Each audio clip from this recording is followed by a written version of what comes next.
A trained lion pulling a cart is unusual, but in Africa, you can find way more stranger and more incredible things. Phenomena and places you'd never expect.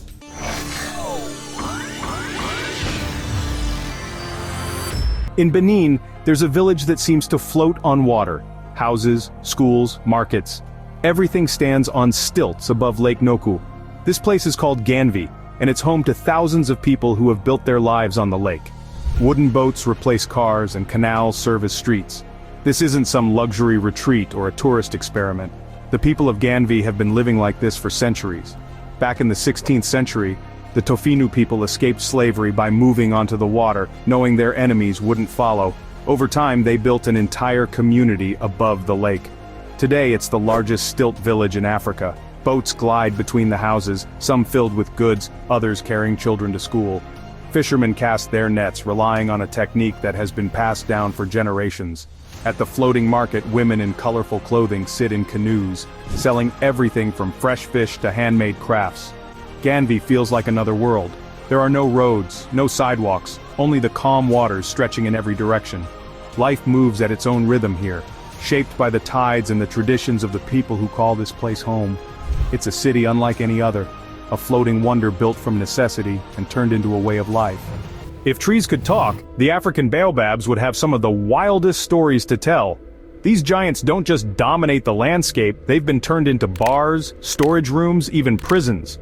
With their massive hollow trunks, they can be big enough to hold entire rooms inside. In South Africa, one baobab tree was so large it became a fully functioning bar, where visitors sipped drinks inside its natural chamber. In Zimbabwe, another served as a makeshift prison during colonial times. Some of these trees have stood for over 1,000 years, watching history unfold from the inside. Baobabs are known as the tree of life, and for good reason. They provide shade in the blistering heat, store water in their trunks, and produce fruit packed with nutrients. But their sheer size and ability to transform into unexpected spaces make them unlike any other trees on Earth. Some communities have even carved out entire homes inside them, turning a tree into a living space. And when a baobab dies, it collapses almost instantly, as if vanishing into thin air. They're both powerful and fragile, ancient yet temporary. A giant tree turned into a bar is unusual, but a village where crocodiles are treated like family? That's something else entirely. In Burkina Faso, the people of Bazoul live alongside dozens of crocodiles, not as threats, but as sacred protectors. Unlike the fearsome territorial reptiles found in most parts of the world, these crocodiles are strangely calm around humans. Locals swim with them, touch them, and even pose for photos, as if standing next to a friendly dog. Legend says the crocodiles saved the ancestors of the village by leading them to water during a severe drought. In return, they've been honored ever since. The villagers feed them, care for them, and even perform rituals in their presence. Some say the crocodiles recognize their caretakers, moving gently around them and never attacking. Outsiders might see them as dangerous predators, but here, they're protectors, symbols of a pack that has lasted for generations. And just beyond the crocodile pond, deep in the Ethiopian highlands, another sacred site rises. Not carved by nature, but by human hands. Deep in the highlands of Ethiopia, something extraordinary lies hidden beneath the surface. From a distance it looks like ordinary land, but step closer, and an entire world opens up below. Here, in the town of Lalibela, massive churches weren't built. They were carved straight into the ground. Each one was cut from solid volcanic rock, sculpted downward with nothing but chisels and human determination. These churches aren't ruins of an ancient civilization. They're still in use today, with monks and priests walking through their sunken passageways. The most famous of them all, the Church of St. George, is shaped like a giant cross, perfectly symmetrical and sunken deep into the earth. But this is just one of 11 churches, each connected by tunnels and trenches, forming an underground labyrinth of stone. Built in the 12th century, these churches were meant to be a New Jerusalem, a place of worship that required no bricks, no wood, just rock, carved with unmatched precision. Pilgrims travel from all over Ethiopia to kneel inside these ancient sanctuaries, where candlelight flickers against the stone walls, and the chants of priests echo through the hollow chambers. It's a wonder of human craftsmanship, but Ethiopia isn't the only place where nature and architecture collide. Across the ocean, in Madagascar, nature itself has built something equally mind-bending, a forest made entirely of razor-sharp stone. In Madagascar, There's a forest you wouldn't dare walk through barefoot, not because of animals, but because the trees are made of stone. This is Tsingy de Bemaraha, a jagged limestone labyrinth where nature has sculpted razor-sharp rock formations that stretch as far as the eye can see. The name Tsingy means where one cannot walk barefoot, and it couldn't be more accurate. Some of these limestone spires rise over 300 feet high, forming a deadly, needle-like maze. This place isn't just bizarre, it's almost impossible to navigate. The rocks are so sharp they can cut through skin with a single touch. Yet somehow, life thrives here. Lemurs leap from rock to rock, perfectly adapted to a world where one wrong step could mean disaster. Scientists say this alien-like landscape took millions of years to form, as water slowly carved away the stone, leaving behind these eerie, sky-high formations. The only way to explore safely is by crossing suspension bridges and tight walkways, clinging to ropes as you move between the towering spikes. It's a world that feels untouched, almost prehistoric. Every year, one of the most spectacular sights on Earth unfolds across the plains of East Africa. Over 1 million wildebeests, zebras, and gazelles move together in an endless cycle, covering nearly 1,200 miles in search of fresh grazing land. This is the Great Migration, the largest animal movement on the planet. It's not a peaceful journey. This migration is a battle for survival. The herds must cross rivers teeming with crocodiles, avoid packs of hungry lions, and navigate the dry, unforgiving savanna. The most dramatic moment comes at the Mara River. Thousands of animals gather at the riverbank, hesitating, knowing what lurks beneath. Then all at once panic sets in, and the stampede begins. Crocodiles strike, wildebeest gets swept away by the current, but the herd keeps pushing forward. This spectacle has played out for centuries, a natural phenomenon so intense that it feels more like a scripted action scene than real life. Despite the chaos, the migration is essential. It regenerates the land, balances the ecosystem, and ensures the survival of entire species. It's nature at its rawest, an unstoppable force that has shaped the landscapes of the Serengeti and Masai Mara for generations. But Africa isn't just home to moving herds. Further north, in Tunisia, there's a village that doesn't move at all, because it's built entirely underground. In the heart of Tunisia, in a dry, sun-baked desert, lies a village like no other. Instead of building homes above ground, the people of Matmata dug their houses into the earth. From the surface, there's almost nothing to see, just round holes in the ground leading to underground courtyards. The walls are carved directly from the sandstone, keeping the interiors cool even in the scorching desert heat. This isn't a recent invention. The Berbers of Matmata have lived this way for centuries, crafting an entire underground community beneath the desert floor. If this place looks familiar, there's a reason. Matmata became famous after being used as the set for Luke Skywalker's home in Star Wars: A New Hope. The Hotel City Driss, a real troglodyte dwelling, was transformed into the Lars homestead, making this hidden village a destination for sci-fi fans from around the world. But beyond Hollywood, life here continues as it always has. People still live in these dugout homes, carrying on traditions that stretch back for generations. Tunisia's underground dwellings prove that life can thrive in the most unexpected places.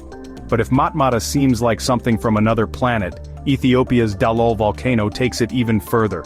This isn't just an unusual place, it looks completely alien. Some places on Earth feel like they belong to another world, and then there's Dallol. This volcanic wonder in Ethiopia's Danakil Depression is one of the most extreme landscapes on the planet.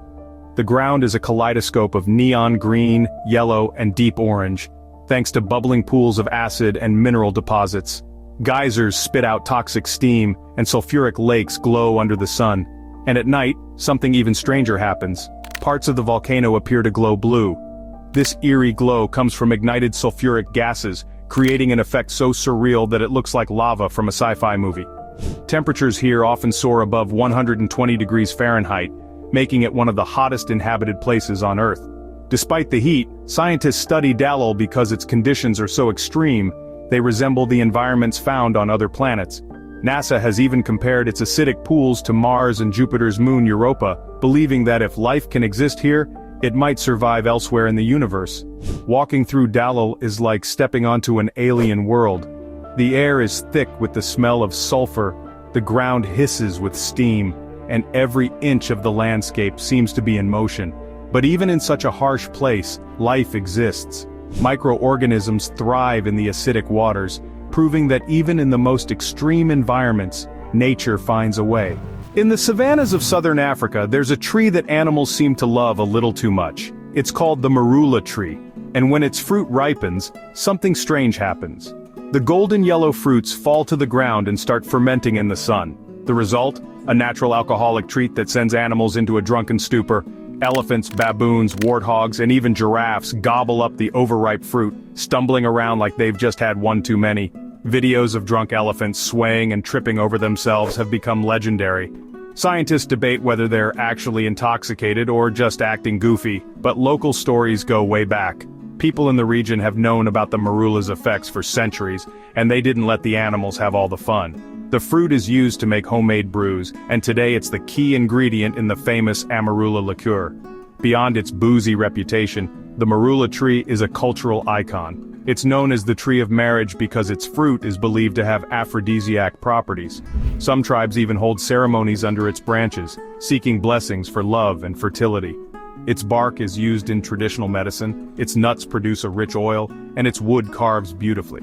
Whether it's for its intoxicating fruit, its cultural significance, or its practical uses, this tree has earned its legendary status.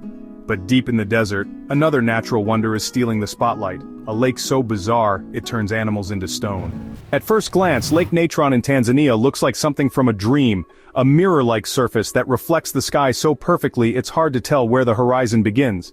But step closer, and you'll notice something eerie. Scattered along the shore are animals frozen in time, their bodies perfectly preserved as if turned to stone. This lake isn't an illusion, it's a natural phenomenon. The water is so alkaline that it can reach a pH of 10.5, almost as caustic as ammonia. When birds or small animals fall into the water, the minerals react with their bodies, coating them in a hard, chalky layer.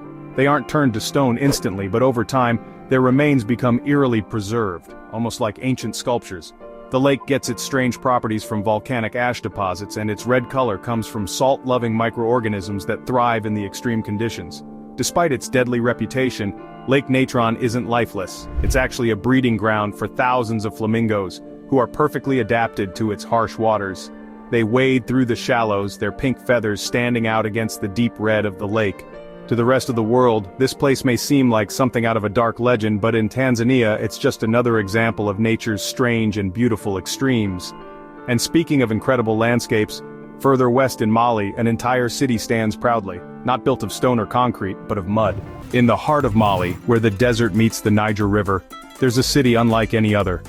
Djenne isn't known for towering skyscrapers or modern architecture.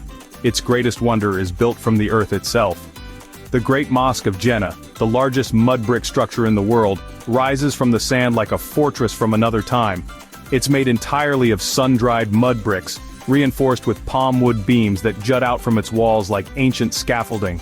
Every year, the people of Djenne gather for a massive event, the replastering of the mosque. The walls must be reinforced with fresh mud, a process that has continued for centuries. It's not just a repair job, it's a festival. Men mix the mud, children splash in it, and women bring water from the river, turning maintenance into a community celebration. Without this ritual, the mosque would crumble under the elements, proving that even the strongest buildings need care to stand the test of time.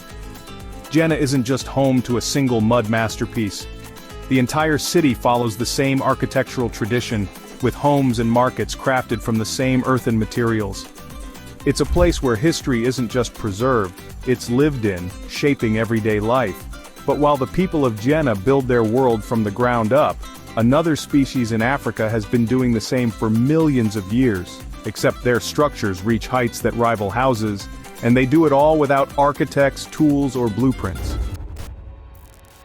In the savannas of southern Africa, towering structures rise from the earth, some reaching heights of over 30 feet. At first glance, they might look like ancient ruins or bizarre rock formations, but these aren't made of stone. They're termite mounds, built by tiny insects that work together like an unstoppable construction crew.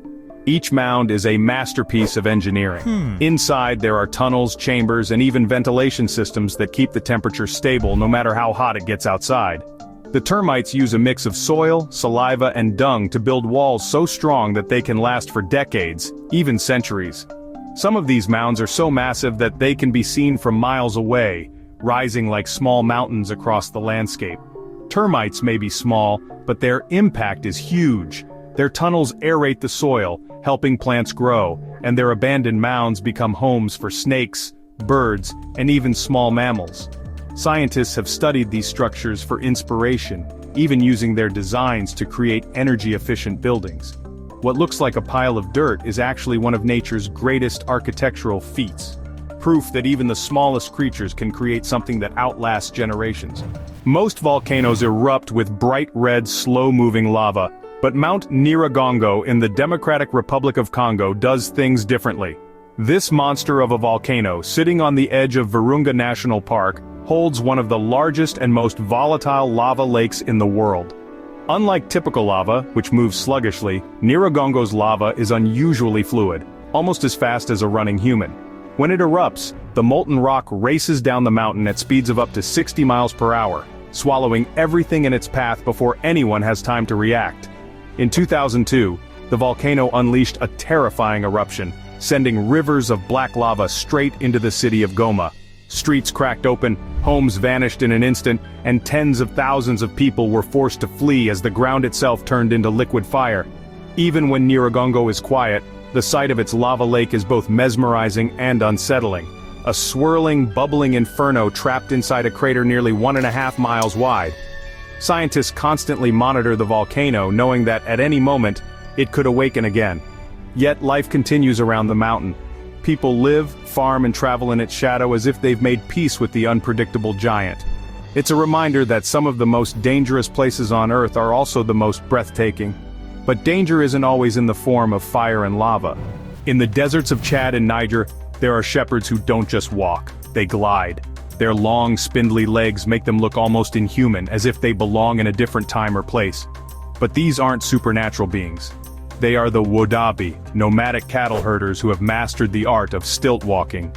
For generations, Wodaabe herders have used stilts to move effortlessly across soft sand and thorny terrain. The towering wooden poles give them an advantage, letting them keep watch over their cattle from a distance while navigating the harsh landscape with ease. It's a skill that begins in childhood, passed down like a family tradition.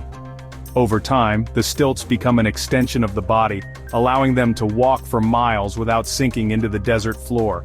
But stilts aren't just practical. They're also a cultural symbol. During festivals, Wodaabe men use them in dance performances, moving with a graceful, hypnotic rhythm. Their faces, often painted with intricate patterns, add to the otherworldly effect. From a distance, they seem to float above the ground, a living connection between the earth and the sky. While the Wodaabe move above the landscape, further south in Namibia the land itself moves, giant waves of sand shifting over time, burying trees and swallowing entire valleys. In the Namib desert, where the sun beats down with relentless heat, the sand has shaped itself into something almost alive. Towering dunes, some over 1,000 feet high, dominate the landscape, shifting ever so slightly with the wind. These dunes are so massive they seem frozen in time, yet beneath them the desert is constantly changing. In Sossusvlei, this shifting sand has swallowed entire forests, leaving only the skeletal remains of ancient trees trapped in a sea of red. One of the most haunting sights here is Deadvlei, a dried-up clay pan where trees have stood lifeless for over 600 years. Their blackened trunks, preserved by the dry air, rise from the cracked earth like ghosts of a lost world. The contrast is surreal: white salt flats, deep orange dunes, and a sky so blue it looks unreal. It's a place where time seems to have stopped, where the desert has claimed everything and left behind only silence. Yet, life still exists in this extreme environment. Oryx, jackals, and tiny desert-adapted creatures move through the dunes, surviving where nothing should. The sand itself holds traces of history, shifting endlessly but never losing its identity. And as the dunes roll forward, they continue their slow, unstoppable march, reshaping the desert one grain at a time. In West Africa, there's a festival that looks like something from a different realm. The Egungun festival isn't just a celebration, it's a gateway between the living and the dead. In Yoruba culture, Egungun are spirits of ancestors, and once a year, they return, not as ghosts or shadows, but as masked dancers covered in layers of dazzling fabric. When they move through the streets, swirling and leaping, they aren't just performers, they are believed to be vessels for the spirits themselves. The Egungun are impossible to ignore.